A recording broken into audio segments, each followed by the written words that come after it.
Boa noite, sejam todos bem-vindas, bem-vindos.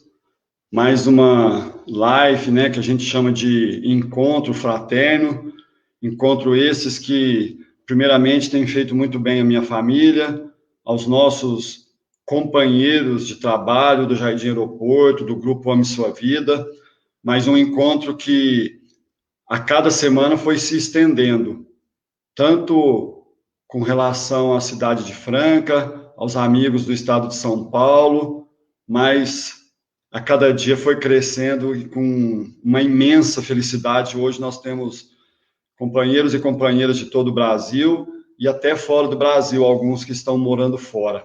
Então a gente lembra que a nossa reunião, né, tem um cunho de fraterno, da gente poder estar vibrando pelos nossos lares, pelos nossos amigos, pelos nossos familiares, mas também de reflexões, trazendo temas que possam acrescentar na nossa caminhada aí, nesse momento importante, complexo e que certamente vai trazer muitas lições.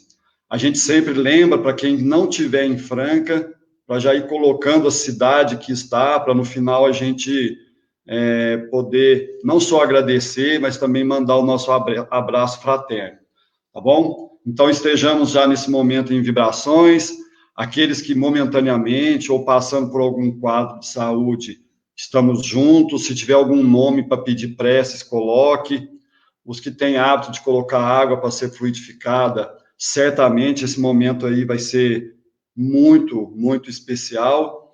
Então, vamos lá, vamos trazer aí o nosso convidado, querido César Augusto Tucci. Boa noite, César. Boa noite, Jamil. Boa noite, Suzy, que está aí do lado. Boa noite a todos que estão conectados. Obrigado pelo convite mais uma vez e que possamos ter a inspiração maior, né, para que seja uma noite boa para todos. Maravilha. Bom, daqui a pouquinho o César já vai fazer aquela parte musical que a gente tem em todas as reuniões e depois a gente entra no assunto. Antes de mais nada, eu pedi um tempinho para o César, porque a gente quer começar os nossos estudos contando ou alguma lenda, ou algum caos, ou alguma história, né, que já sirva para a gente refletir no início. E eu trouxe uma história que foi contada há poucos dias numa live pelo André Trigueiro, mas que é uma psicografia do Chico Xavier, e a história é real, né, chama O Conto da Vida, a Conta da Vida. E a situação é o seguinte: uma senhora muito generosa, uma senhora muito boa, com serviços prestados à comunidade, tinha um filho que começou a incomodá-la, apesar de ser um moço bom, que não tinha grandes complicações com vícios, com nada que pudesse, né, comprometer no sentido de fazer mal a si mesmo, né, no que a gente às vezes tem de entendimento, né, ou a outras pessoas, mas ela percebeu que ele estava muito acomodado, ele estava com 21 anos e nunca tinha trabalhado e estava bem sossegado, né, não tinha vínculo nenhum de compromisso, nem passarinho ele não tinha para não comprar o piste, e aí a mãe dele começou a ficar um pouco incomodada. E ela faz uma prece muito afetuosa, com muita fé, pedindo para a espiritualidade, né, que tomasse, né, alguma medida para que o filho pudesse reencontrar a sua programação. E aí essas preces foram ouvidas pela espiritualidade superior, e uma noite esse jovem tem um sonho. E no sonho ele encontra um dos mentores, né, que foram solicitados nas preces da mãe.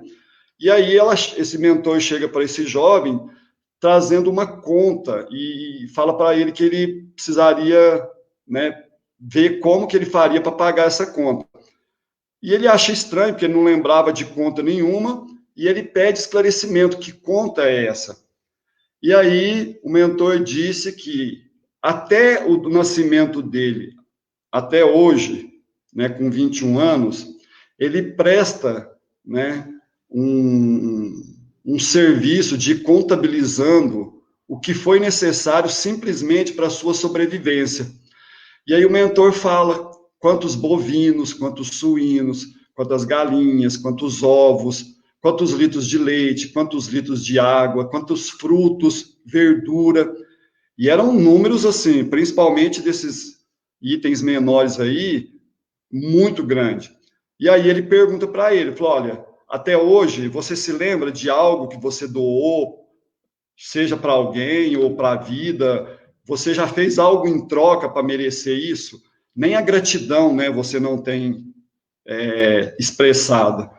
E aí, já era de manhãzinha, ele acorda muito assustado, né, e relata o sonho para a mãe, e a mãe fica muito emocionada, porque sabia que tinha sido uma interferência, e ele, a partir daquele momento, ele modifica a sua trajetória e começa a repensar. Então, a mensagem nos lembra, né, sobre a gratidão e o quanto, né, a vida é generosa, né, não só da parte de Deus, mas quantas pessoas trabalharam também para que a gente, né, estivesse aqui hoje. E aí eu passo agora para o César fazer a parte da preparação musical.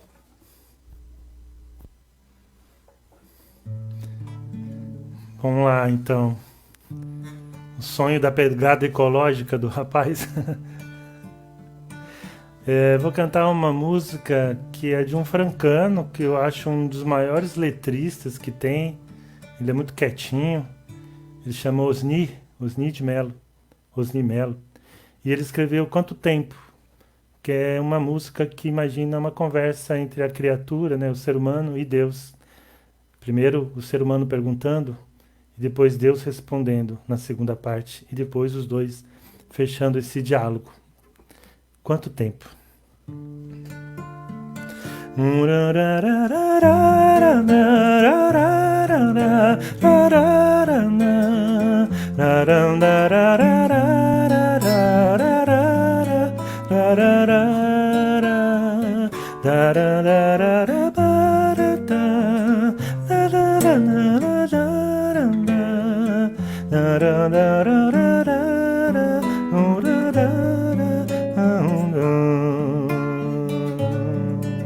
Senhor, quanto tempo terei que esperar para ver tua face de amor, para sentir de onde vem teu amor, para entender que tu és o amor. Quanto tempo, Senhor, quantos corpos terei que vestir, quantos nomes terei que assinar, quantas vezes me fará criança pra entender que tu és o amor.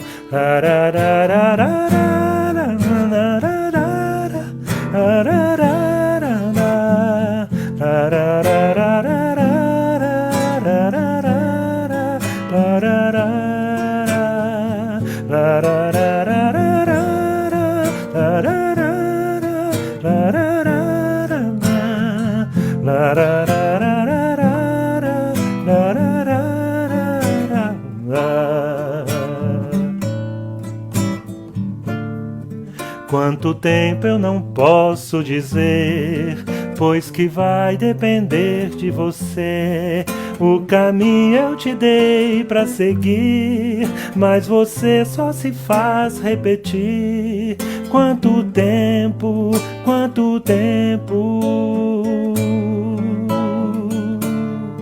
já te dei o meu sopro de luz, já te dei o amor de Jesus. Só te falta tomar tua cruz, Só assim vai saber quanto tempo, quanto tempo, quanto tempo.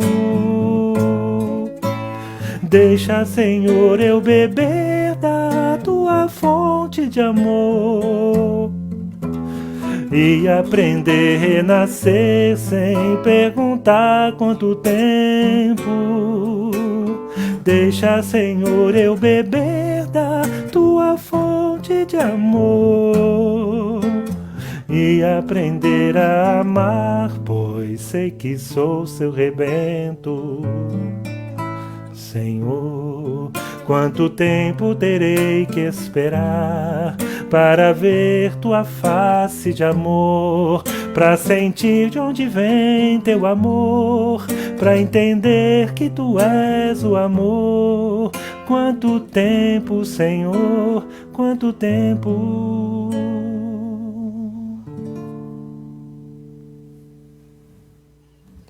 Show de bola, maravilha, César. Ô César, o tema combinado é a dramática encruzilhada humana. A hora que você passou esse tema, me veio aquele encontro, né, no Alice no País das Maravilhas, né, da Alice com o gato, e que ela pergunta, né, para onde vai essa estrada. Ele fala assim, para onde você está indo? Ele fala assim, não, eu não sei, né? Então, aí o gato não responde, para quem não sabe onde quer ir, qualquer caminho serve. Tem tudo a ver, porque é justamente sobre esse nosso assunto, né? Se a gente... É uma reflexão, né, que a gente vai fazer hoje, um bate-papo reflexivo. Vamos trazer, como eu combinei com a Suzy, alguma coisa também de fora da doutrina espírita, a contribuição do que tem hoje de estudo sobre desenvolvimento humano, sobre história, né? A própria neurociência tem contribuído muito para essa questão da evolução. E a gente evoluir, a gente está evoluindo, caminhar, a gente está caminhando, mas para qual direção? Né? E em que ritmo? E esse ritmo é suficiente para a gente permanecer aqui na Terra, já que dizem os espíritos que o planeta vai passar por uma transformação, vai se transformar num mundo de regeneração, e que, portanto, aqui ficariam ou permaneceriam os espíritos que têm a ver com esse novo mundo, né? Um mundo de mais justiça, mais amor, mais igualdade, mais fraternidade. E como nós estamos caminhando e esse mundo fica numa direção e o mundo que nós construímos está noutra, aí está a encruzilhada. Eu estou aqui, eu vou para cá ou vou para cá? Eu permaneço ou vou ter que ir embora? Né? Então essa é a proposta do tema. Eu trouxe alguns slides, a gente pode compartilhar, porque nem a gente... Bora, aqui nessa... Vou abrir aqui. Eu fiz uns slides, não quer dizer que eu vou mostrar todos eles, porque aí vai depender do ritmo, da participação do pessoal, mas a gente vai caprichar aí. Conforme o César for falando, quem quiser fazer comentários, perguntas, a gente vai tentar incluir na medida do possível, tá bom, pessoal? Me fala aí se está aparecendo para você. Ainda não. Ele vai um tempinho, né?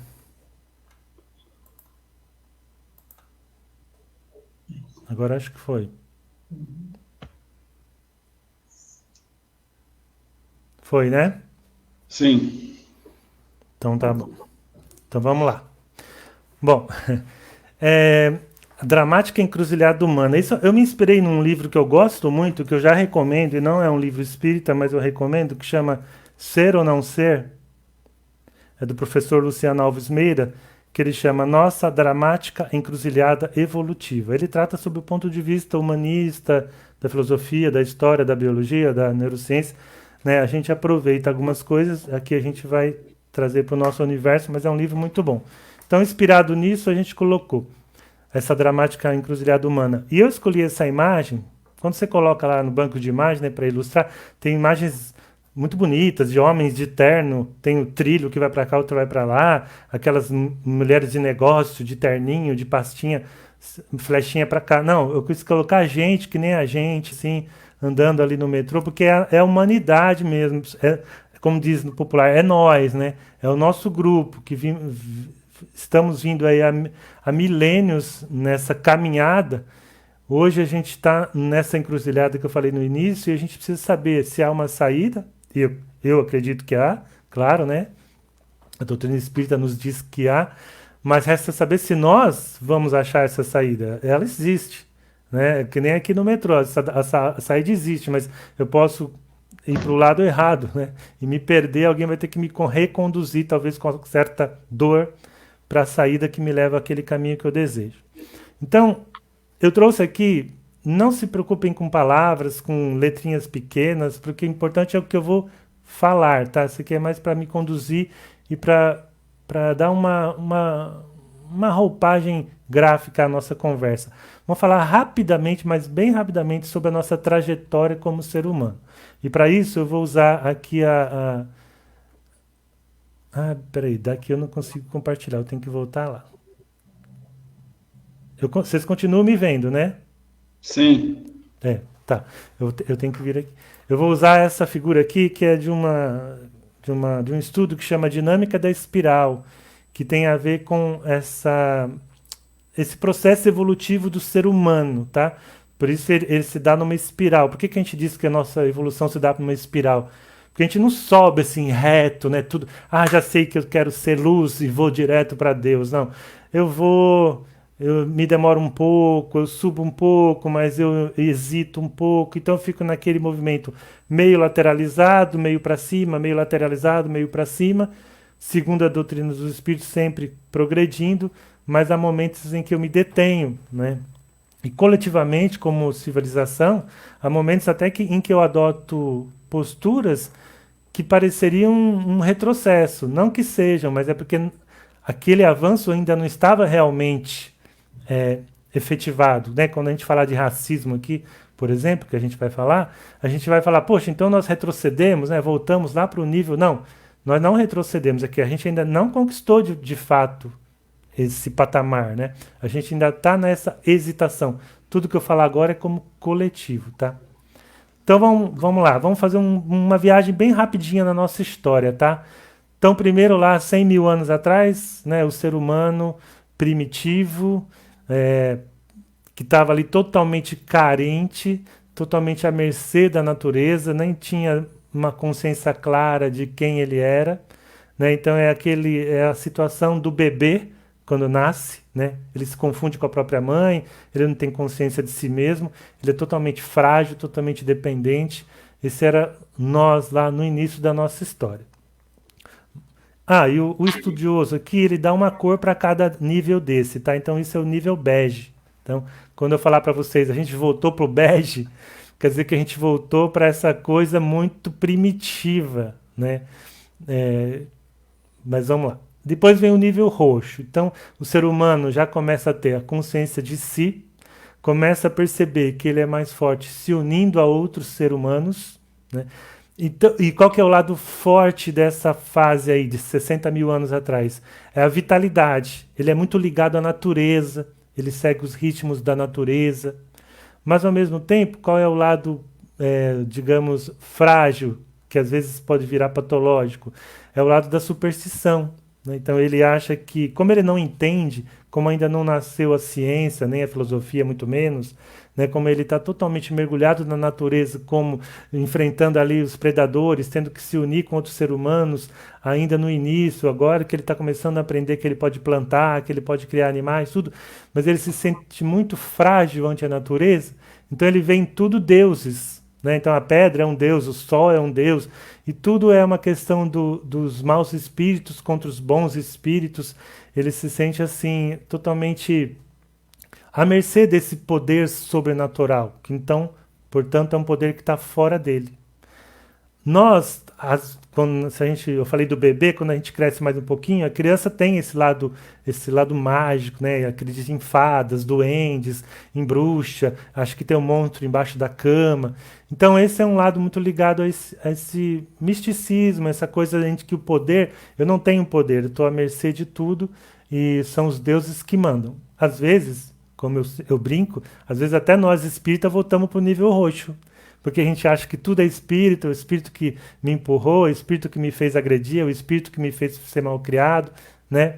Isso aí é um pouquinho de nível roxo, então a gente está tropeçando nesse nível quando a gente faz assim. Mas caminhando, veja bem, toda vez que um nível apresenta uma necessidade, o próximo nível começa a nascer. Guardem isso é importante porque eu estou falando agora. Porque eu vou falar, um próximo nível começa a nascer quando o primeiro nível vai se tornando insuficiente para mim. Então aqui, puxa vida, eu estava muito ligado à natureza, tudo, mas a natureza me dominava, né? Eu estava totalmente à mercê dela, né? A gente vivia poucos anos, o ser humano, a média de vida era baixíssima, né? Então, ele se uniu, começou a cultivar, começou a criar animais, e ele começou a perceber o quê? Que ele poderia usar a força não só para dominar a natureza, mas para dominar o outro ser humano. E aí ele percebeu que ele estava lá criando animais e hortas e plantas, e ele podia invadir as terras de um outro comunidade mais fraca e tomar aquilo que eles tinham, né? O cultivo, os animais, as pessoas. Então começou o uso da violência, do poder. Depois, conforme foi os anos passando, os primeiros impérios. Então a gente vê naqueles filmes, é muito comum, né? Os vencedores invadindo determinado país, cidade, ducado, seja o que for lá, e aí abusa das mulheres, escraviza os jovens, matam os velhos, toma comida, põe fogo na casa, e aí de repente eu invado o seu país e o seu país passa a ser meu. Então é o uso da força. O que era o ponto forte nesse nível? A pessoa no nível vermelho, a coletividade no nível vermelho. A gente começou a questionar e começou a querer falar, não, peraí, eu vou dominar isso daqui. Né? Então a gente começou a se impor ali sobre a própria violência. Mas qual é o lado doente daí? A gente caiu para uma certa violência e insensibilidade. Né? Então a gente deu muita vazão à nossa impulsividade. Aí vocês já perceberam que eu vou dizer que às vezes a gente, ainda hoje, cai para o nível vermelho. Né? Quando você está andando de carro, tem uma fechada e você sai e começa a querer bater no outro, você está dando uma escorregada lá para o nível vermelho que você já devia ter deixado para trás. Bom, o que aconteceu, gente? Não podia continuar assim. Quer dizer, eu tinha lá a minha cidade, a minha comunidade, e de repente vinha alguém mais forte, entrava, tomava tudo. E como é que ficava a questão do direito? Então nós entramos no nível azul. Começaram a surgir os primeiros códigos morais, código de Hammurabi, os primeiros códigos de lei mesmo. Então, a gente começou a instituir leis. Olha, tem fronteira, você não pode passar daqui. Se a pessoa já está ali, ela tem direito sobre aquilo, direito de propriedade, direito à vida, enfim. Uma certa organização legal para que o ser humano pudesse conviver. Né? Até porque, para que as pessoas pudessem comercializar as coisas, trocar as coisas, né? Tinha que ter uma certa organização.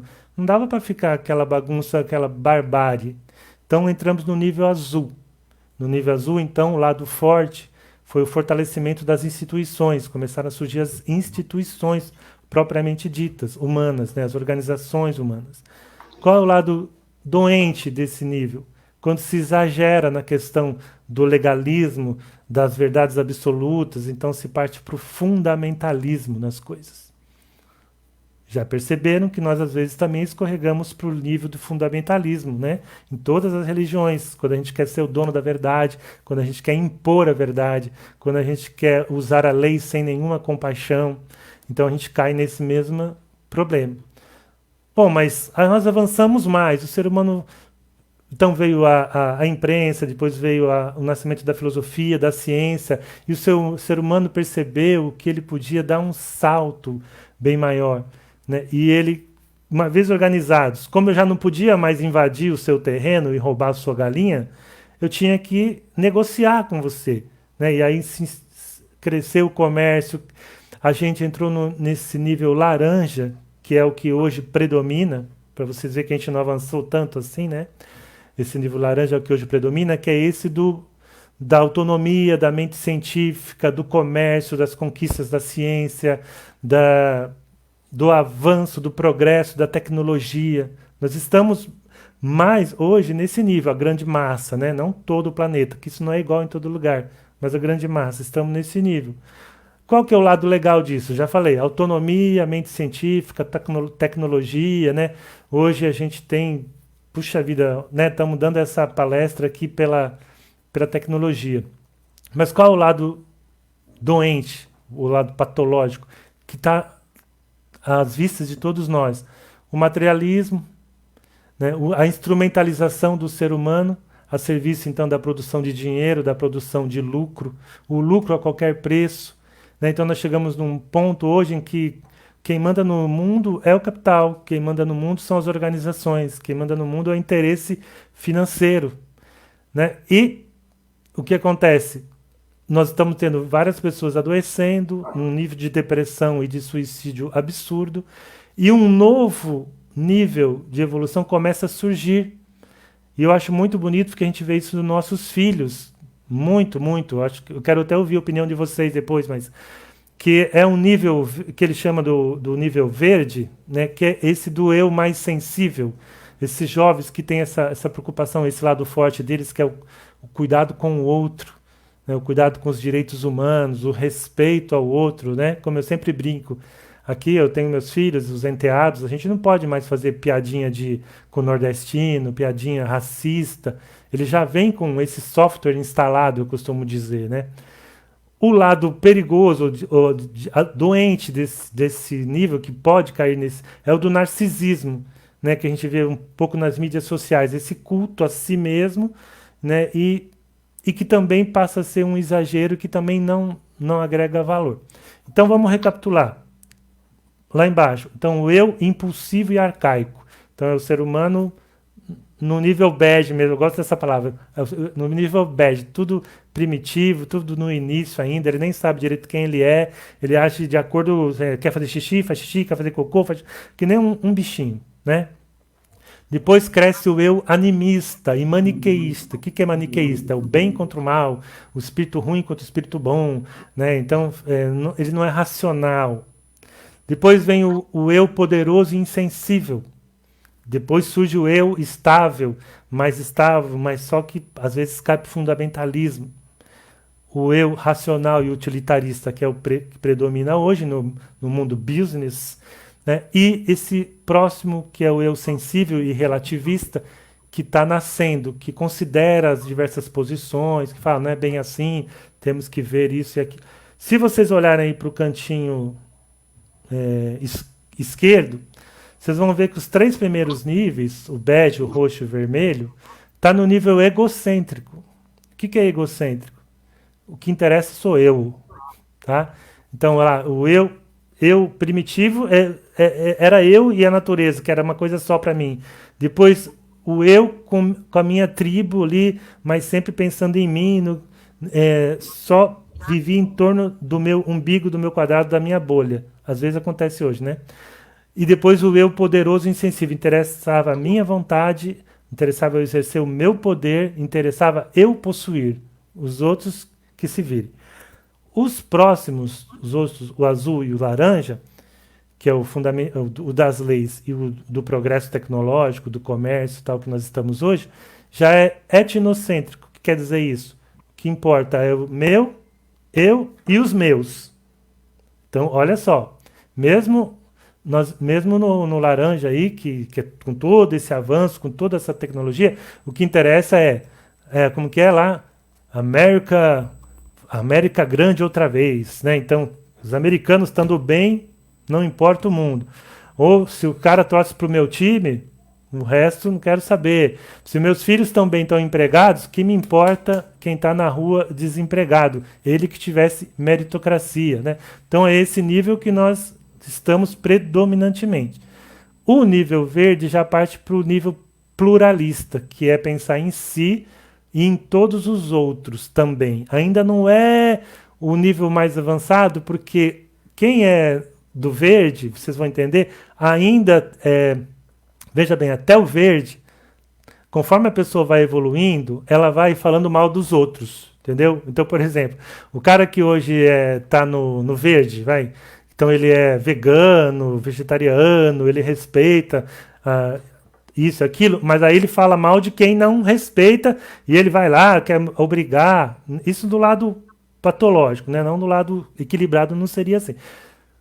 Para a gente pular para o próximo nível, que é o amarelo, onde eu vou entender que todos estão aprendendo, cada um precisa passar por esses níveis, olhar com compaixão, ver como crianças evoluindo, e aí agir com amor, integrando as pessoas, eu preciso dar um salto. Nós estamos longe disso. Lembrem que eu falei que nós estamos prioritariamente ou majoritariamente no laranja, mas nós temos no planeta aqui vários países que estão no nível azul, né, do fundamentalismo religioso.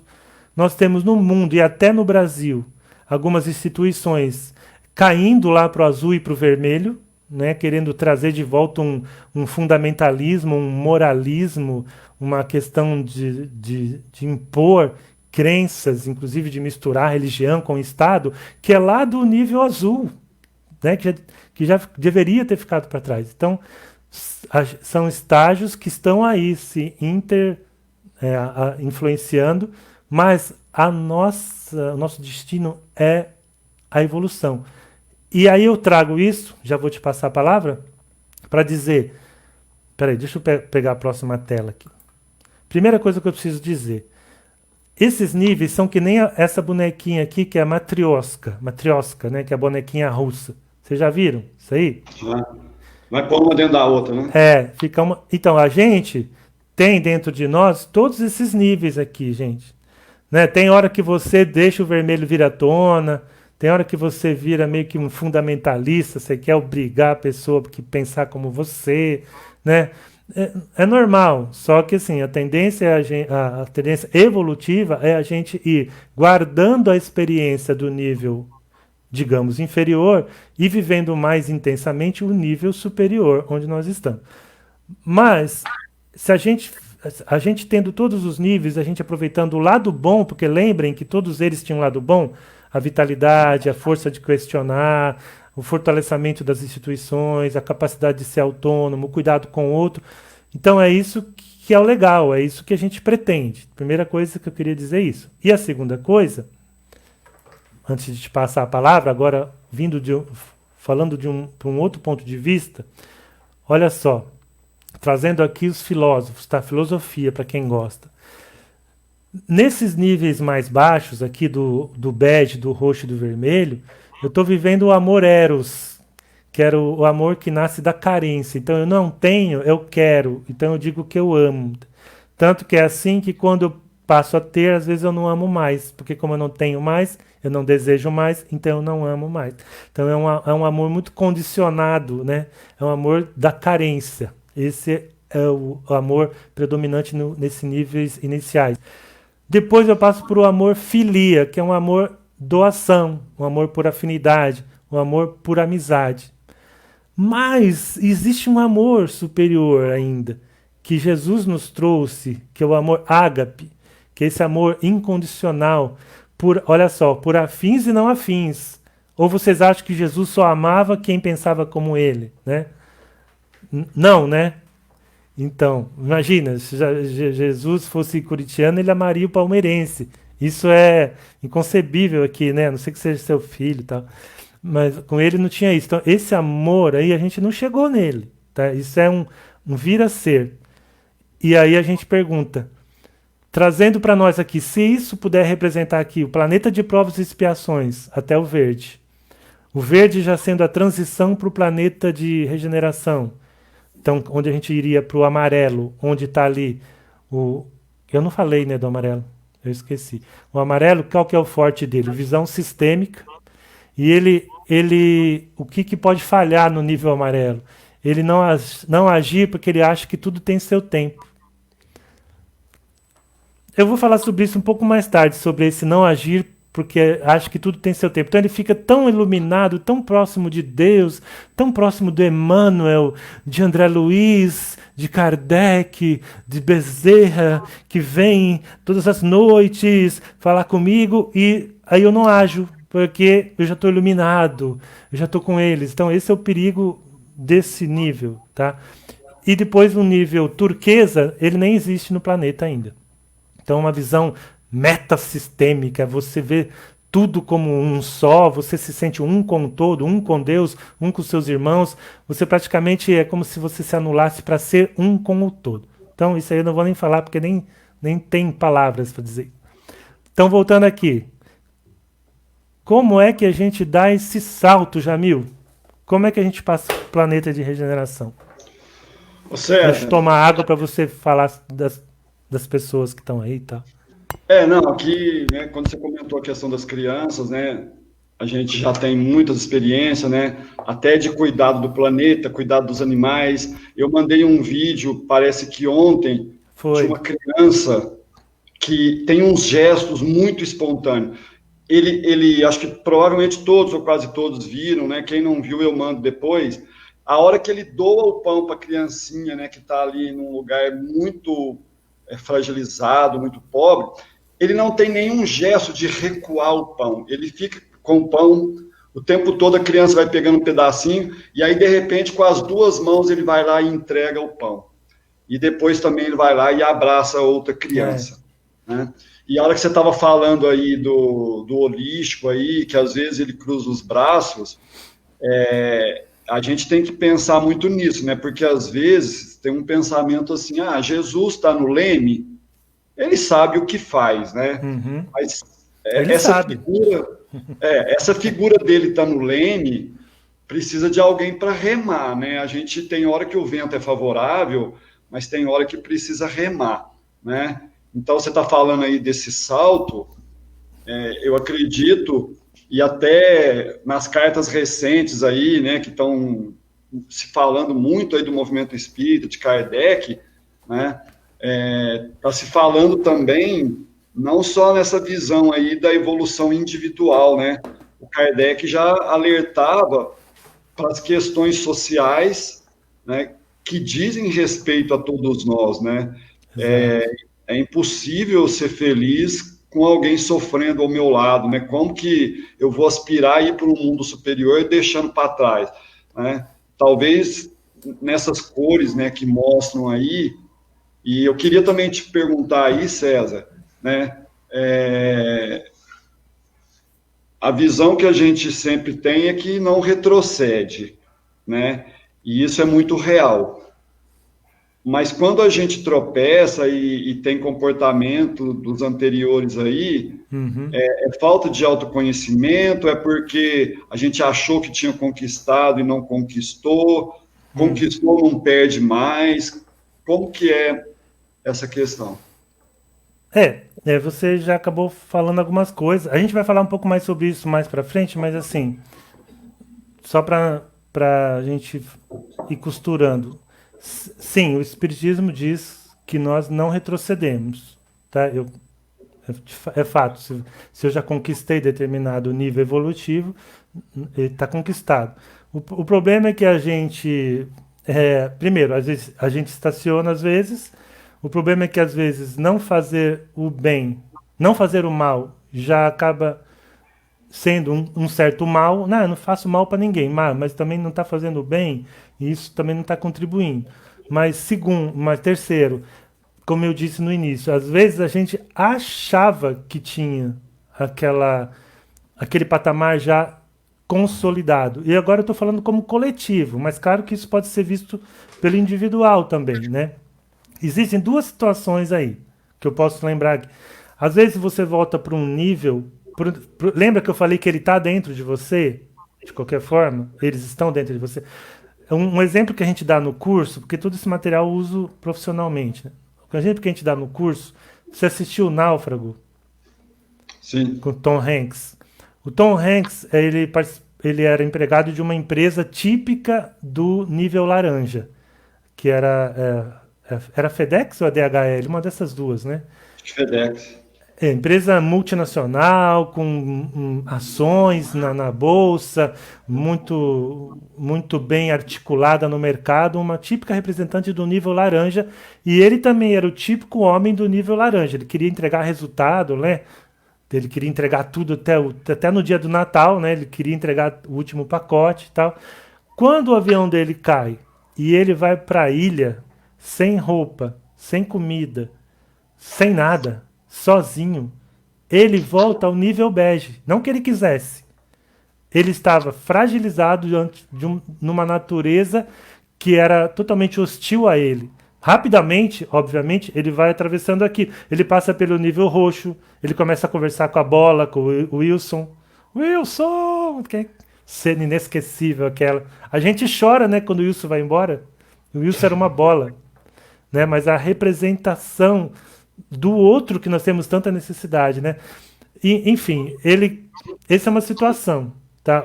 Quando a gente, por exemplo, hoje nós estamos nessa pandemia, muitos de nós acaba indo lá, apelando lá, resgatando valores do nível roxo, então a gente fica a gente busca mais espiritualidade, alguns buscam rituais, né? Dependendo da religião, acende uma velinha lá pro 7 dias, ou faz um negócio pro santinho, seja lá o que for, que é um nível mais ligado a esse lado aí, tá, do roxo. Essa é uma situação, mas que é passageira, depois você retoma aquilo que é o seu nível mediano. O outro, coletivamente falando, é aquilo. Eu achava, isso eu falo para vocês com uma certa tristeza, por exemplo, eu achava que nós, no mundo e no Brasil, estivéssemos num patamar. E eu vejo hoje que nós não estávamos ainda. Né? Que nós estamos escorregando lá para o azul e para o vermelho com muita facilidade, às vezes até para o roxo.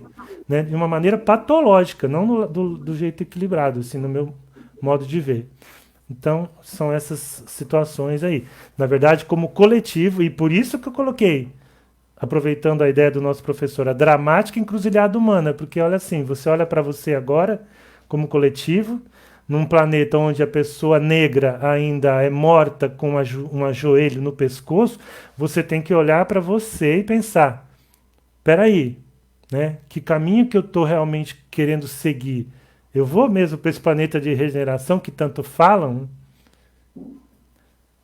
Bom, não sei se eu respondi. Eu vou seguir adiante que isso vai seguir mais vezes. Uhum.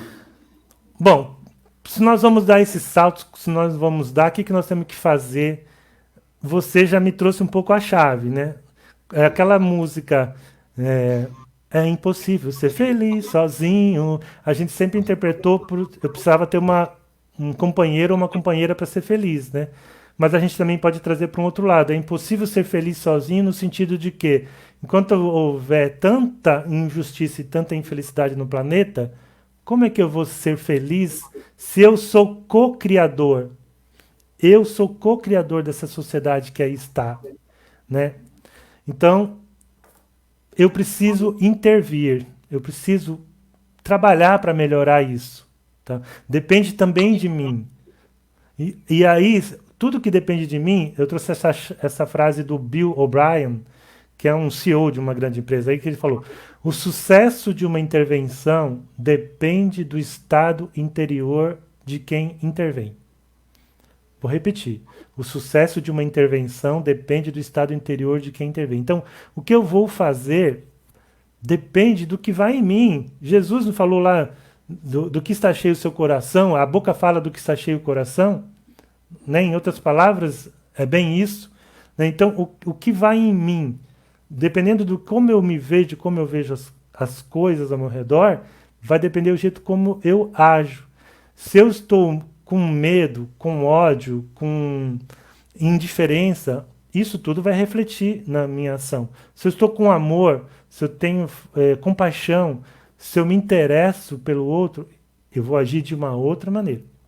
E uma outra pergunta que eu acho muito bacana, uma outra frase, é do Fred Kaufman, que também é consultor. Ele fala: se você não se considera parte do problema, você não será parte da solução. E eu acho isso muito importante para todos nós. E como eu estou falando para espíritas, eu acho muito importante para nós espíritas. A gente, às vezes, me desculpem a sinceridade, mas eu acho que às vezes ainda se vê como alguém que está aqui esperando os maus irem embora. Porque eu não sou mau.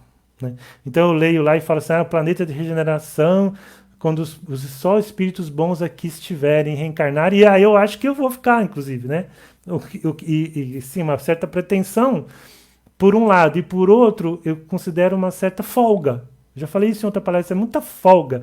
Você quer que o planeta... Você não quer mudar o planeta, você quer que pare de vir determinados espíritos, só vem espírito puro para o planeta ficar bom e você acha que você vai continuar lá. Será que não é tarefa nossa desfazer aquilo que não está legal, refazer, reconstruir essa sociedade? Eu penso que é. Bom, eu posso avançar, não? Sim. Essa parte eu vou passar rapidinho para não me alongar, que eu quero ouvir vocês. Que eu não estou vendo vocês, eu fico aflito. Eu trouxe um outro cara para contribuir aqui com a nossa conversa, que ele se chama Otto Scharmer, e ele criou a teoria U. Sou apaixonado por essa teoria. Tem até o livro aqui, mas não vou pegar agora. A teoria U é uma proposta para gestão de conflitos, para análise profunda de um problema. É uma proposta para sair do que nós somos hoje, tanto individualmente quanto coletivamente, na direção do que nós podemos ser. Que Jamil, Suzy, público que aí está, a doutrina espírita nos diz que nós somos espíritos criados simples e ignorantes e tendemos à felicidade, à perfeição. Se é verdade isso, nós trazemos potenciais em nós a serem desenvolvidos, porque nós estamos longe da perfeição, certo?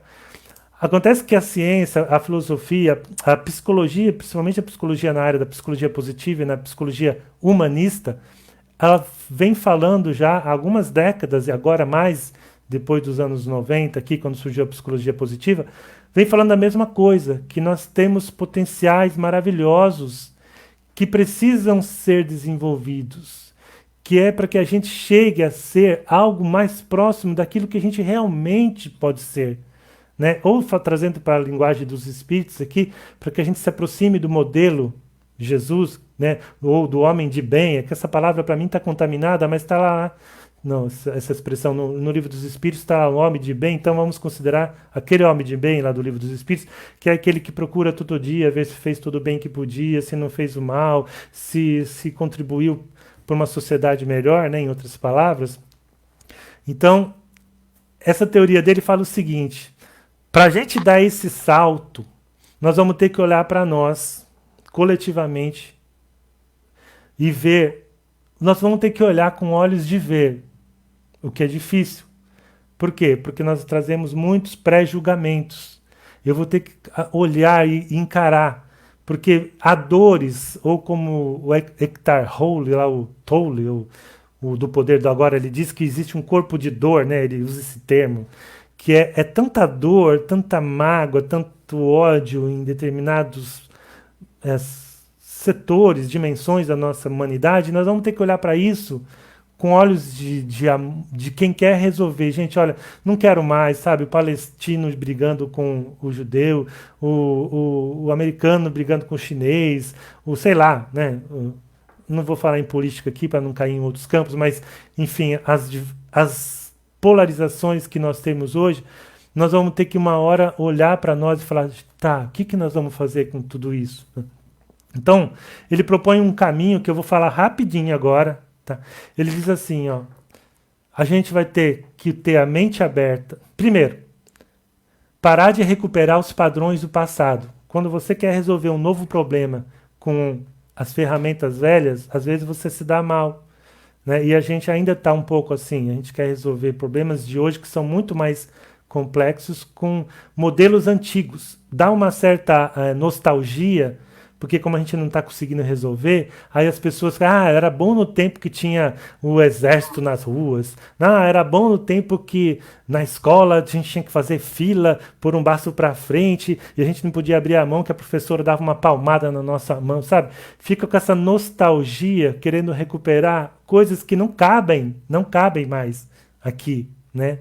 Então, isso a gente tem que aprender a suspender, aí abrir a mente. Para abrir a mente para quê? Para que eu consiga ver, não se preocupem em ler aí, consiga ver os problemas com novos olhos.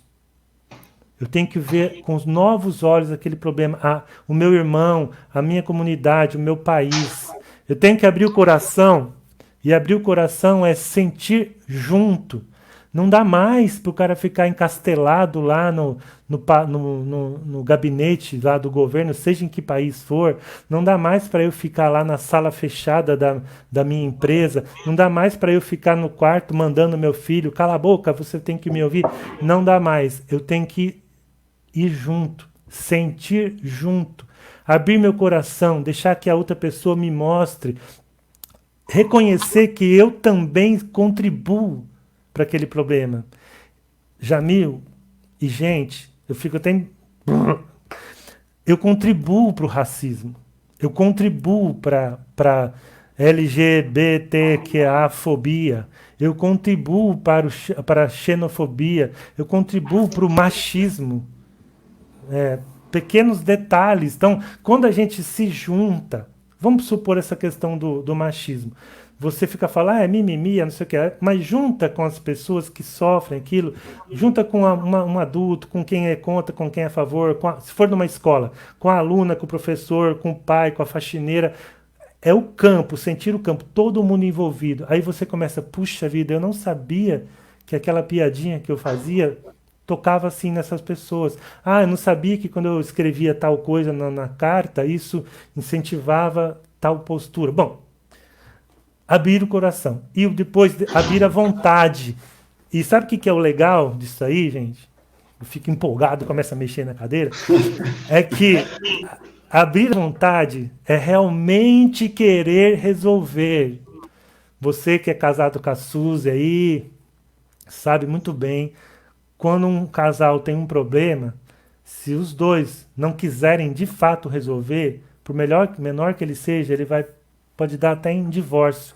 Não basta você só ter aberto a mente, eu estou olhando minha esposa com novos olhos, o coração, eu tive junto, eu vi que ela lava a louça, que ela faz isso, que ela trabalha na escola e tal, eu vi que realmente ela está sofrendo, que ela está sentindo assim, mas eu não estou afim de resolver essa questão, porque eu não estou nem aí com o meu casamento mais, então não adiantou nada.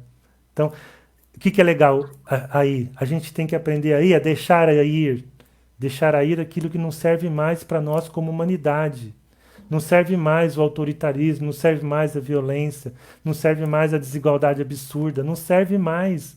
Não serve mais trabalhar 14 horas por dia sem sentido. Não serve mais. Então a gente vai ter que rever isso. Para isso, eu tenho que atravessar. Vocês estão vendo que no finalzinho aí tem um buraquinho? É como se fosse o buraco da agulha. E nesse momento, ele não é espírita. Nesse momento, o Otto Scharme diz assim, depois que você já observou, conversaram, se dispuseram a resolver aquele problema e tal, você vai se recolher, meditar, buscar a fonte, a sua essência. E aí cada um fala que é Deus, outro fala que é o universo, outro fala que é o eu superior, outro fala que é o self, não importa. Ele propõe um momento de mindfulness, de presença, de meditação. Isso é disruptivo. Você fala isso numa empresa, o dono da empresa fica falando, o quê? Eu vou ter que meditar? Meditar porque a gente quer resgatar o melhor da nossa humanidade, porque o pior nós já pusemos na mesa. Para deixar vir. Então agora a gente começa a subir o U. Então eu deixei ir o que não serve, agora eu tenho que deixar vir novas ideias. Alguém vai dar uma ideia, eu tenho muito medo que aquilo não vai dar certo, mas quem sabe eu posso experimentar. E aí, meus queridos, sabe o que esse buraquinho significa aqui? A gente chama de agulha.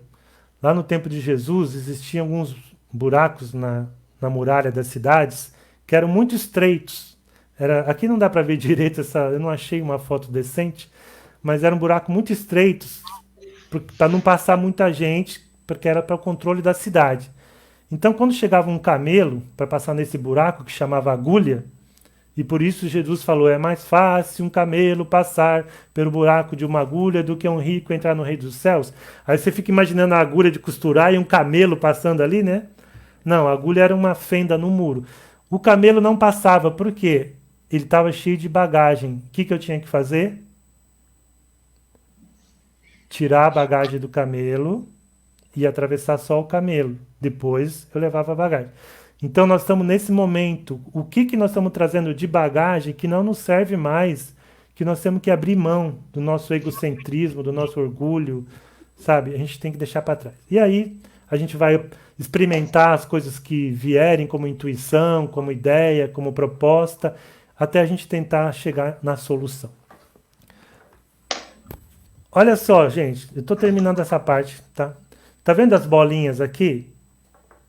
Nessa proposta dele, as bolinhas começam separadas, né? Estão brigadas, estão com conflitos. E é assim que nós estamos no planeta. Então, com a mente aberta, tá? Eu dou meu testemunho incondicional, eu olho com olhos de ver, há uma aproximação. Eu enxergo e eu reconheço você. Eu enxergo e reconheço aquele que hoje eu estou me negando a ver. Né? Com o coração aberto, o amor incondicional aumenta a aproximação das bolinhas, né, entre as pessoas. Eu abraço simbolicamente, né, eu me reconcilio com você. E por fim, no último estágio, eu reparo. Eu começo a confiar, porque vocês percebem, nós estamos num planeta onde a gente não confia, e onde não há confiança, nada acontece fácil. A gente trabalha isso em empresa, tem até um treinamento que chama a velocidade da confiança. Num grupo onde as pessoas não confiam uma nas outras, um projeto demora 3, 4, 5 vezes mais para andar. Porque uma está desconfiando da outra, uma confere o que a outra fez, uma fofoca da outra, não sabe se a outra vai falar. Onde existe confiança, a velocidade aumenta. Então isso até para os negócios é bom. Até para o meme laranja é bom. Mas a gente está aqui, né? E o contrário disso, gente, e agora eu estou indo para o fim. O contrário disso, tá vendo que o U está ao contrário agora? É de baixo para cima aqui, olha. Se eu não abro a minha mente, se eu congelo a minha mente, eu fico preso numa visão, na minha visão. Alguém tem dúvida que isso esteja acontecendo? Alguém tem dúvida, quem assistiu o Dilema das Redes, alguém tem dúvida que as próprias redes estão ajudando a nos prender numa visão? Então, o que acontece? Eu começo a não enxergar, eu começo a negar o outro, ou o pensamento diferente do meu. Então, essa cegueira, ela acaba me deixando na ignorância e alimenta o preconceito. Se eu não abro o meu coração, eu fico preso em uma pele, diz o Otto Scharme. O que é preso numa pele? Eu só sei de mim, do que eu sinto, não importa o que você sente. Eu não visto os seus sapatos, eu não me ponho na sua pele, eu não me ponho no seu lugar. E aí nasce o que eles chamam lá nos Estados Unidos de othering, que é other é outro, né? Então, othering, que é o ódio ao outro. Tem até um filme, tem um episódio no Prime que chama O Outro, Morram Todos os Outros, uma coisa assim, que é uma visão distópica disso, mas tudo que é o outro não é bom, eu não gosto, então eu desenvolvo o cinismo e o ódio. Percebam que é exatamente o que está acontecendo. Nós estamos presos à nossa bolha, nós não conseguimos investir a pele do outro. Isso eu estou falando como coletivo, tá, gente? E se eu não abro a minha vontade, eu fico preso numa vontade, na minha, e só a minha. E aí, as consequências disso, eu não ajo, fico apático, não quero sair de onde eu estou, eu me apego ao medo, ao fanatismo, caio numa coisa que é depressiva, é destruidora. Enfim, caímos assim num mundo violento, né? Desculpem, tá? Desculpem mesmo essa visão assim, mas traremos esperança ainda. Eu precisava dar o cenário cinza da coisa. Mas hoje, né, quando a gente fala isso não é comigo, eu não faço parte do problema. Lembra que eu falei, se você acha que você não faz parte do problema, você não fará parte da solução? A gente tem que pensar, a violência, que é algo que muito nos incomoda, existem vários tipos de violência. Por exemplo, existe a violência direta. Então, quando eu mato alguém, quando eu lincho alguém, quando eu piso na garganta de alguém até que ele não consiga respirar e morra, isso é a violência direta.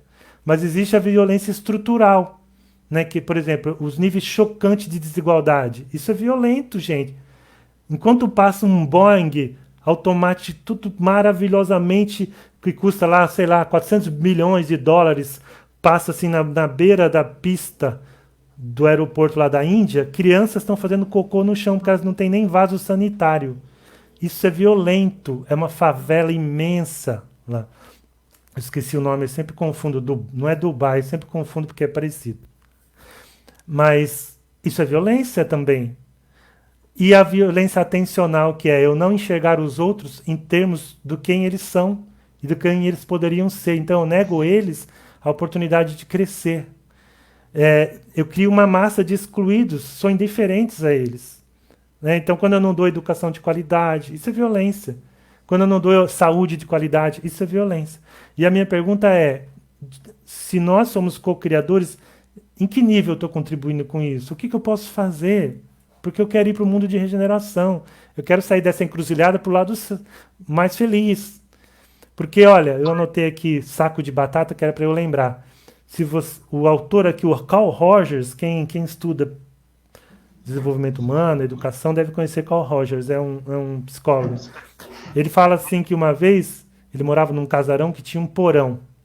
E aí o pai dele jogou lá uns sacos de batata que sobraram da colheita. E o que aconteceu? Aquelas batatas sem luz, no escuro, elas brotaram. E elas brotaram e foram indo em direção à luz de uma janelinha que tinha no porão. Só que eram brotos brancos, sem vitalidade nenhuma, todos deformados, diferente dos brotos verdinhos e cheios de e muito bem formados da batata lá fora. Essa batata, sufocada, sem luz, sem água, sem cuidado, ela ainda crescia, porque o impulso de crescer ele é inexorável no ser humano também. Então, o ser humano, assim violentado, assim desconsiderado, assim não cuidado, ele ainda vai crescer.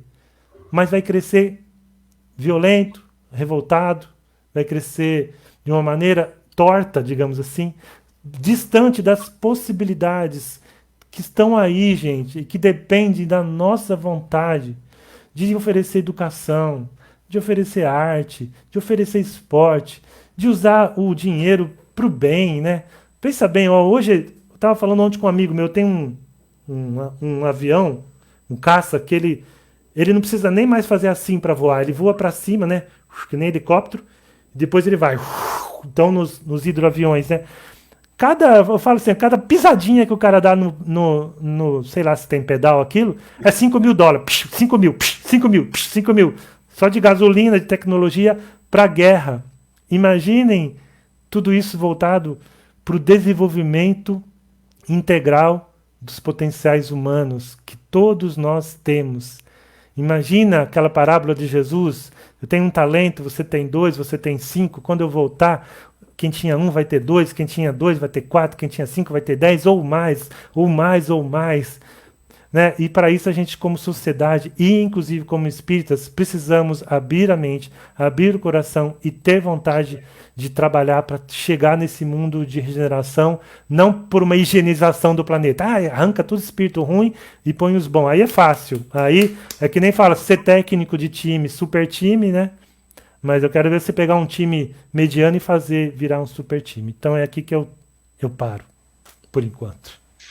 Bom, ô César, eu vou só passar aqui rápido nos comentários aqui, mas depois seria legal de você, né, estar lendo todos. Espera aí um minutinho.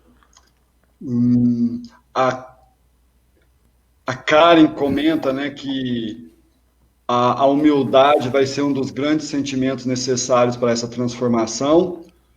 O Aleph fala que seria a hora do planeta dar as mãos para recuperar o mundo todo, sem se preocupar com dinheiro e armamentos, coisa que não aconteceu e acho que vai acontecer. E a proposta do Papa Francisco recente também foi essa que ele disse: transformar tudo que se gasta com armamentos e guerras para terminar com a fome do planeta. E duas perguntas, César. Eu sei que você tem mais uma parte aí, né, que... É pouquinha coisa, mas pode falar. Não interessa agora o pessoal aí, porque a parte principal eu já falei. Tá, não, mas é preciso você falar da esperança também, senão fica muito cinza mesmo. Tá bom. Tá? Mas as duas perguntas são o seguinte. A Sandra está perguntando: acredito que a pandemia é uma reação, ação à nossa evolução? Qual o nível evolutivo que deveríamos atingir com essa transformação? Em análise, a sua reflexão, a live de hoje. Eu não sei se você vai juntar as duas perguntas ou separadas, mas a outra pergunta do Zé Roberto, na sua opinião, então, por essa encarnação, ninguém vai para o mundo de regeneração? Ah, eu não sei. A gente sempre acha que eu vou, né, César? É, pois é, então. O que eu quero dizer é o seguinte, gente, isso aqui é uma provocação, tá? Eu não tenho como saber quem vai, quem não vai. O que eu quero dizer é, o mundo, o que se espera é uma espécie de um Shangri-La, né? Quem é do meu tempo sabe o que é Shangri-La, né? Aquela cidade onde tudo era paz, as cidades não tinham muros, as pessoas confiavam umas nas outras. E é fato, né? Pelo que os espíritos dizem, o planeta de regeneração é um planeta mais próximo disso, né? E nós estamos bem distantes disso. Acontece o seguinte, eu vejo, e eu estou falando para espíritas aqui, né? Eu vejo que nós acreditamos nisso como algo que vai acontecer, ainda que eu não faça nada. É como mais ou menos a história do Brasil, pátria do Evangelho. Brasil, coração do mundo e pátria do Evangelho. Ainda que eu não faça nada, ele será a pátria do mundo. Eu não acredito. Desculpem. Tá? Porque a árvore foi deslocada da Brasil, porque lá, né, não conseguiram tocar de um jeito que seria melhor. E por que, que nós não podemos falhar? Eu acredito que exista um projeto, não estou dizendo que não, mas que esse projeto depende de mim também, depende de nós. E não simplesmente, não, aqui vai ser a pátria do evangelho. Eu posso continuar sendo racista, eu posso continuar mantendo a pobreza, roubando o dinheiro da Covid, desviando o dinheiro público, votando inconscientemente, que aqui vai ser a pátria do evangelho. Não, eu não concordo com isso. Então, da mesma maneira, o mundo de regeneração, bom, aí já não depende de mim, porque, né, é uma coisa que está lá, que faz parte do projeto evolutivo, mas eu acredito que ele não vai nascer de um dia para o outro, que ele vai ser construído. Não seria justo se eu, em várias reencarnações, transformei a sociedade no que ela está hoje, eu preciso trabalhar para ela ser aquilo que eu desejo. Né? Eu tenho amigos espíritas, eu posso até falar a cidade, não vou falar, de Araras, que ele falou assim, a minha opção foi, eu coloquei meus filhos na escola pública. Eu fui assim que eu coloquei, eu entrei para a associação de pais. Eu fui em todas as reuniões. Eu fiscalizava a qualidade do ensino, eu cobrava qualidade do material, qualidade nas instalações físicas. Então, isso é uma postura de alguém que está falando, bom, eu luto tanto que a educação tem que ser boa, aí eu vou lá e ponho meu filho na escola particular e que se vire os outros, né? Que não tiveram meritocracia, não é isso? Para ganhar mais e estar numa escola particular. Não. Você pode até fazer isso, mas né, é livre-arbítrio. Você pode pôr seu filho lá na escola particular, não tem nada errado nisso. Mas vamos trabalhar, temos que ter quem trabalhe por uma escola de qualidade para todos. Não são todos que vão trabalhar nisso, cada um acha a sua área de ação, mas é necessário, a gente vai ter que buscar isso, né, de alguma forma. Peraí, deixa eu sair daqui que eu quero te ver. Eu não estou te vendo. Se você precisar, eu volto o gráfico também, viu, César? Tá, não, é porque fica muito ruim falar sem ver vocês, pô, parece que eu estou falando com a parede. Então, assim, ó, voltando. Eu não sei se a gente, nessa encarnação, até porque eu acho que o planeta de regeneração não vai acontecer nessa encarnação, que ainda vai demorar, né? O que eu quero dizer é, vamos trabalhar nós juntos, vamos dar as mãos juntos para construir esse planeta de regeneração que a gente deseja. É isso que eu acho. Agora a primeira pergunta, sinceramente, eu não entendi.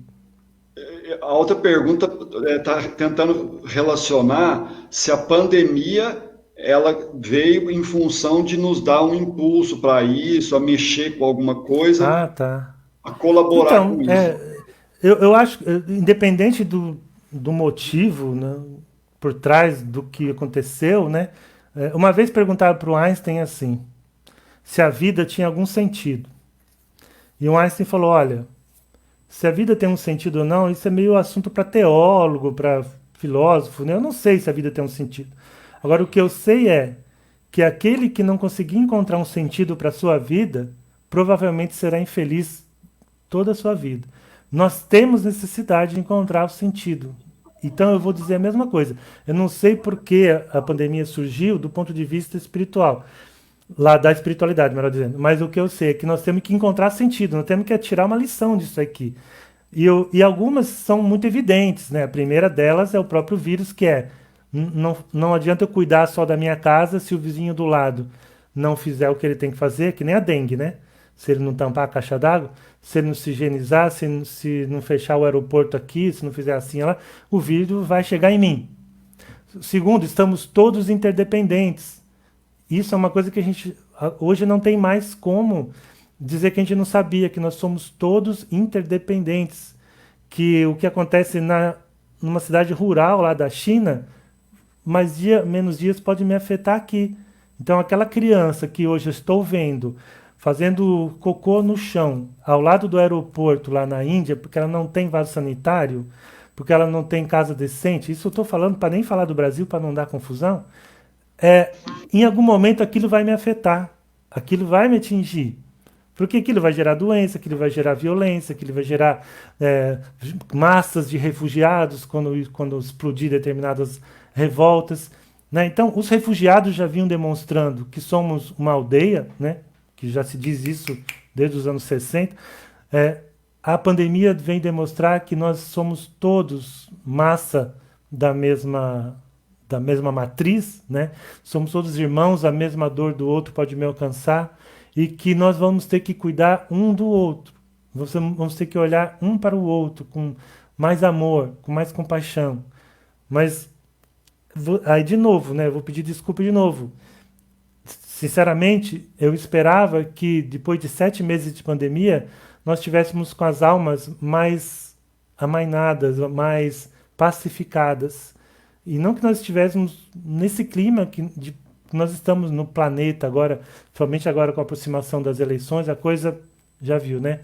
Então, nós precisamos, e aí que eu ia falar o lado da esperança, né? É esperança e compromisso ao mesmo tempo. É uma frase do Zé Simão, que é um palestrante que eu gosto bastante, mineiro. Conhece Zé Simão? Sim. Ele é Zé Simão ou Pedro Simão? Pedro Simão. Pedro Simão. Zé Simão é o da Folha, né? É isso mesmo. É o Pedro Simão. Você falou, me veio a imagem certa. O Pedro Simão diz assim: muitos de nós estamos convencidos.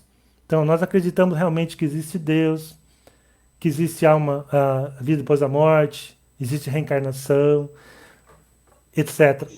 Mas, às vezes, estamos convencidos, mas não estamos convertidos à ideia da espírita. Então, eu acho que a gente precisa se converter mais à ideia espírita, isso no sentido de que nossas ações espelhem isso. E eu não estou falando aqui, não, estou falando você na sua profissão, você na sua comunidade, você na maneira como você vota, você na maneira como você faz piada, você na maneira como você compartilha ou não determinada notícia, na maneira como você alimenta ou não o ódio, né? Na maneira como você age.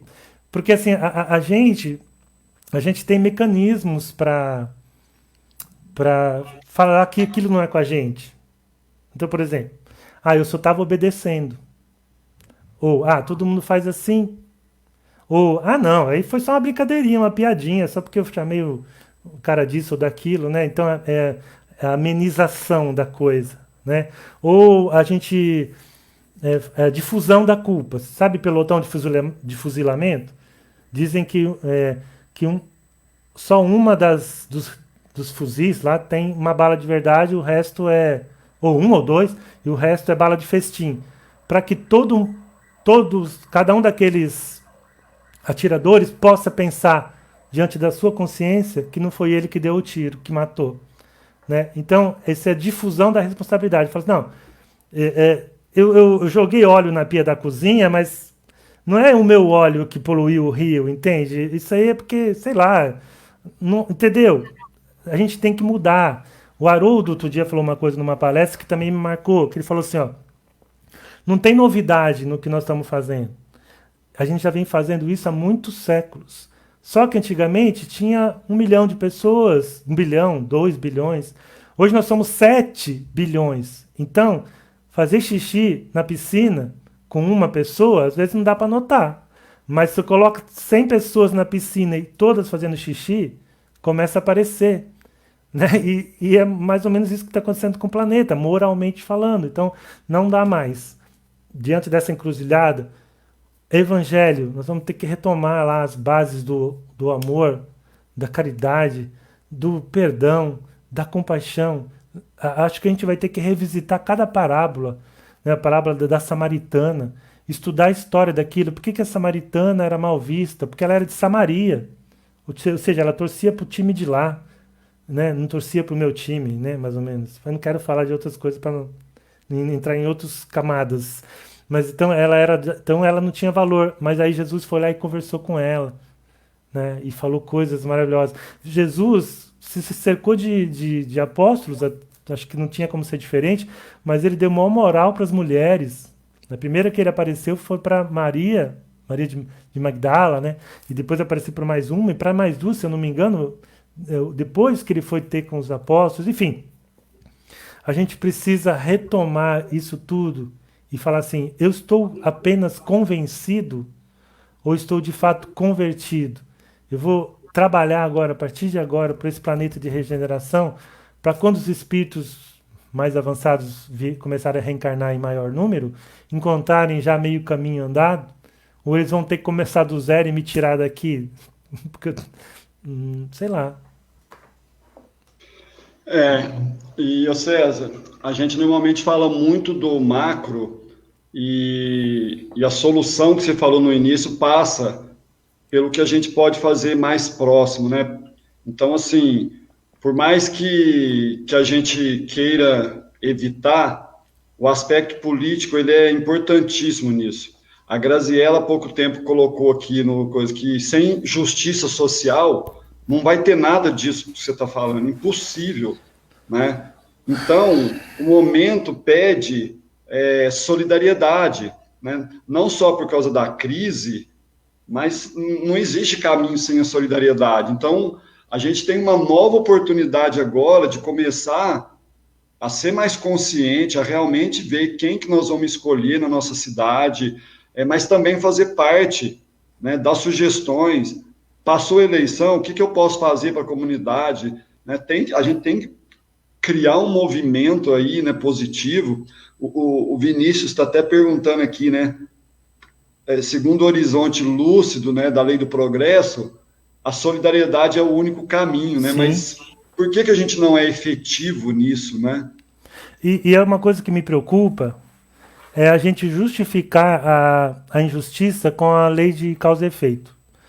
Então, tá, a desigualdade. Mas lá no Evangelho diz que se você pegar a fortuna que existe no mundo e dividir igual para todo mundo, cada um vai ficar com tão pouco que não vai acontecer nada, não vai dar certo. E cada um é tão desigual que aí dali a uma hora um vai ter vendido, o outro vai ter trocado, vai ter...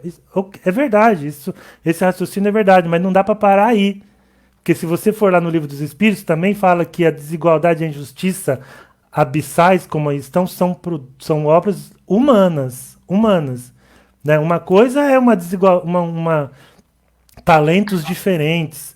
Eu não vou ter o mesmo que fulano, cara, tem mais jeito pro negócio e tal.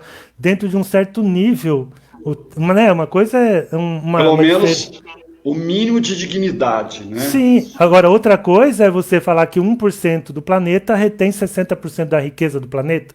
E de uma maneira, não é uma maneira, é uma maneira predatória, né? Daquela que não importa o ser humano. Então, tem emprego para o seu filho? Tem, vai entregar sanduíche de Uber. E diz para ele que ele é microempresário. Tá. E enquanto isso, a pessoa tem dinheiro para tomar champanhe de R$5.000 e jogar na praia fazendo graça. Então, isso não, a lei de causa e efeito não justifica. Isso, a diferença entre espíritos não justifica. Né? Isso é injustiça da grossa e não dá para a gente partir para um planeta de regeneração com esse nível de desigualdade e com esse nível de injustiça. Eu não estou falando isso aqui, eu acho que isso é tão óbvio, sabe, que para mim é difícil. Às vezes eu fico um pouco aflito quando a gente só fica no Jesus nos ampare, Jesus nos abençoe, Jesus, mas e a sua parte? Né? O que você vai fazer? E há oportunidades. Aqui no prédio um, onde eu moro, já teve situação que apertou um pouquinho, não foi agora na pandemia, não. Apertou um pouquinho, já alguém já veio assim, vamos mandar os porteiros e os faxineiros embora, a gente bota 2 no lugar, fazendo uma hora, contrata um porteiro eletrônico para ia baixar R$ 40 no condomínio de cada um. Falei, gente, e aí nós vamos botar 4 pais de família na rua? Você precisa disso? R$ 40 vai fazer realmente? Não fazia, sabe? Então, isso é só um exemplo bobo, mas quantas coisas mais a gente pode fazer? Quando que a gente vai, de fato, como ser humano, como coletividade, dar uma educação de verdade, gente? Como é lindo quando numa favela você coloca aula de música, aparece um violinista lá. Ele já estava lá, potencialmente. Se nunca tivesse havido uma ONG lá, que geralmente é uma ONG, né? Ele não apareceria, no entanto, ele estava lá. A gente precisa trabalhar mais isso, olhar para o filho dos outros como a gente olha para os nossos filhos. Existe um filme que chama O Filho do Outro, ou O Outro Filho. Um casal de judeus e um casal de palestinos que moram vizinhos à faixa de Gaza, que é uma faixa de muito conflito, né, ali. E o filho de um deles ficou doente, foi para o hospital, precisou fazer um exame de sangue. Quando fez o exame de sangue, perceberam que o tipo sanguíneo não batia, não podia ser filho daquele casal. Resumindo a história, porque isso já é falado logo no início, então não é spoiler, o filho do palestino foi trocado na maternidade, sem querer. O filho do palestino foi criado pelo casal de judeu. Até me arrepia. E o filho do judeu foi criado pelo casal de palestino. Naquele espaço onde existe um corpo de dor imenso, um ódio histórico. Eu amei o inimigo. E aí? A mulher, eles já tinham 16, 17 anos. A mulher palestina já amava aquele rapaz que era, na verdade, filho dos judeus. A mulher judia já amava aquele rapaz que era, na verdade, filho dos palestinos. E aí o filme decorre disso, né? Eles tiveram que fazer a teoria U. Eles tiveram que abrir, olha, putz, até me arrepiou tudo aqui agora. Eles tiveram que abrir a mente, olhar de um outro jeito um para o outro. Eles tiveram que abrir o coração, que inicialmente eles ficaram com raiva do que tinha acontecido, mas tiveram que abrir o coração, perceber que o outro casal era ser humano, que nem ele, que aquele, né? Tiveram que abrir a vontade, ter vontade de resolver, porque ia ter que resolver aquilo de alguma forma. Não vou falar que solução eles deram, mas eles encontraram alguma solução ali que a vida deles nunca mais seria a mesma, de fato. E eu espero que a nossa nunca mais seja a mesma depois da pandemia, voltando à pergunta da moça aí, e que nós realmente aproveitemos essa pandemia para abrir a mente, abrir o coração, e abrir a nossa vontade de fazer o mundo de regeneração. Ô César, você falou aí do dilema das redes. É interessante assistir, né? Mas também lembrando que ele também está defendendo o interesse de alguém. Mas mostra, né, algumas realidades de como somos manipulados, até com relação a desejos, em quem eu vou comprar, em quem eu vou votar, em quem eu vou escolher. Então, assim, é interessante para a gente fazer uma análise, né? Porque lá no início do bate-papo, você falou da força do capitalismo, que estudou tudo isso que você falou aí em gráficos, para tentar te vender, não uma necessidade, né? Ele te vende um desejo. Ele vai lá no fundo desses desejos primitivos, né? Para mexer com a vaidade, para que eu tenha um produto melhor do que o meu vizinho. Não é que eu preciso daquele produto. Uhum. Então, esse filme é interessante, né? Porque ele faz a gente tentar se ver, né? Que... Não, fala, desculpa. Não, qual que é o meu papel, né? Você viu, tem um filme, que não sei se o pessoal aí viu, só que eu não vou saber o nome. Mas é um casal que é contratado por empresas para simular que eles são um casal. E eles vão para uma comunidade e eles têm filho. É uma família fake. Não são família, mas fingem que são.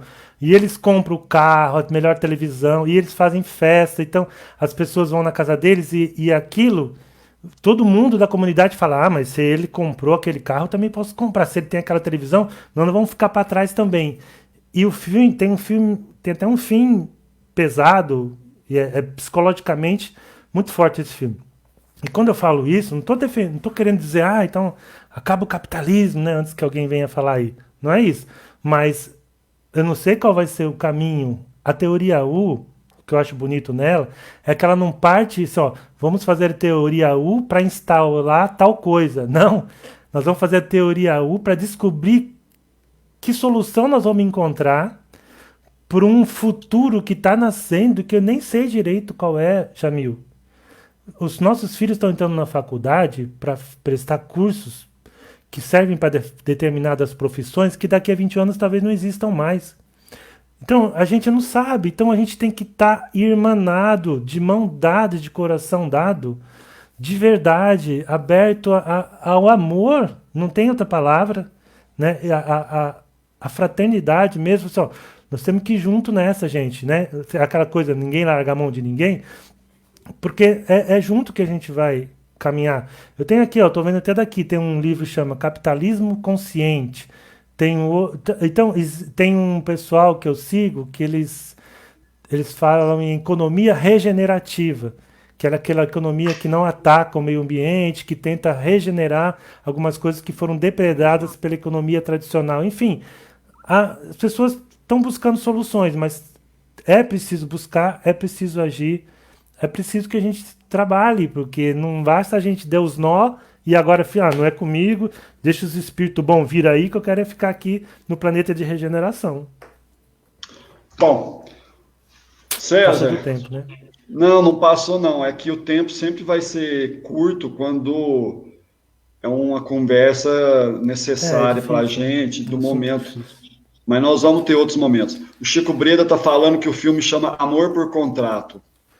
Obrigado, Chico. Amor por Contrato, é isso mesmo. Esse filme me marcou muito, porque, não vou falar, mas tem umas cenas lá meio... Você fala, puxa vida, né? Será que eu preciso mesmo disso que eu estou querendo? Ele falou aqui que trabalha com os alunos dele lá na faculdade para mostrar os efeitos colaterais do marketing. Exato. César, eu vou fazer os agradecimentos aqui e a gente encerra com a música, combinado? Combinadíssimo. Desculpe aí qualquer coisa e muito obrigado pelo convite. Nós que agradecemos, e eu vou falar aqui as cidades, lembrando que a cada cidade que a gente lembra aqui é uma forma de agradecimento, de envolver com o nosso carinho, com o nosso amor, partindo aqui de Franca para os nossos queridos companheiros e companheiras lá do Jardim Aeroporto, mas também os que estiveram com a gente em Tocantins, Claraval, Taquaritinga, Sorocaba, João Pessoa, Pedregulho, Águas da Prata, além de estar a família do Carlos lá, tem outros familiares junto deles lá, e a gente fica muito feliz de estar convidando novos amigos. Anápolis, Passos, Igarapava, Eulelo e alguns amigos, viu, César? Santos, São Tomás de Aquino, Buritizal, Sertãozinho,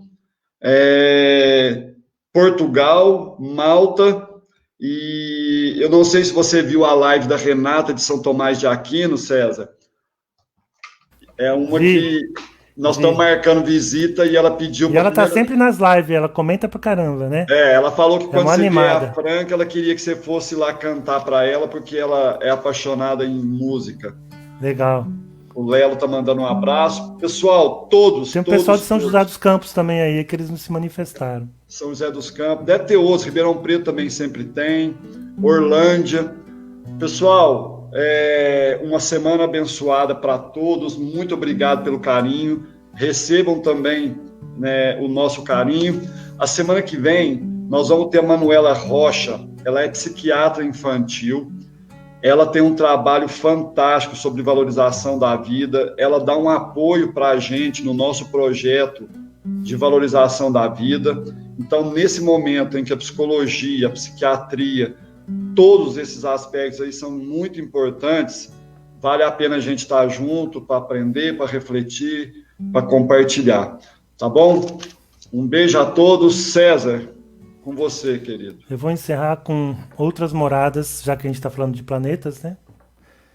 E lembrando que um dos maiores desperdícios que a gente tem hoje no planeta é o desperdício de talentos.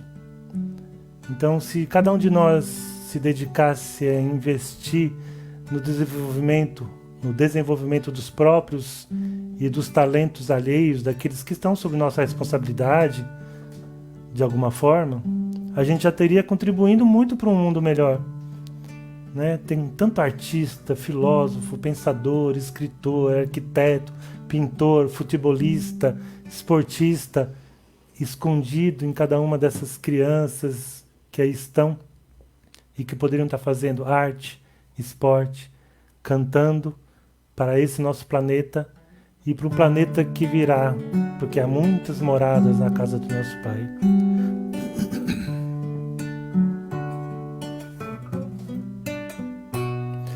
À noite no céu são estrelas que brilham, meus olhos que brilham também.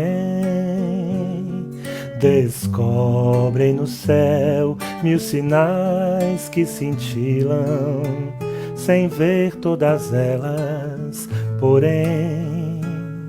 São muitas moradas no espaço infinito, são lares distantes daqui, são sóis de energia, cercados de vida, em mundos a evoluir. São tantas moradas, são outras pousadas de almas irmãs como eu. São educandários interplanetários, moradas do reino de Deus. São tantas moradas, são outras pousadas de almas irmãs como eu. São educandários interplanetários, moradas do reino de Deus.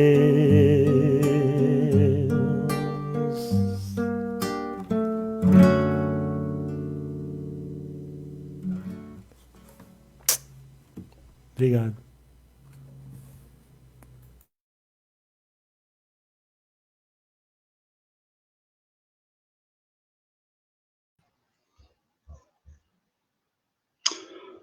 É isso aí, meu querido. Outras moradas. Momento de ouvir e chorar com alegria, vibrações pelos meninos e meninas a caminhar entre nós.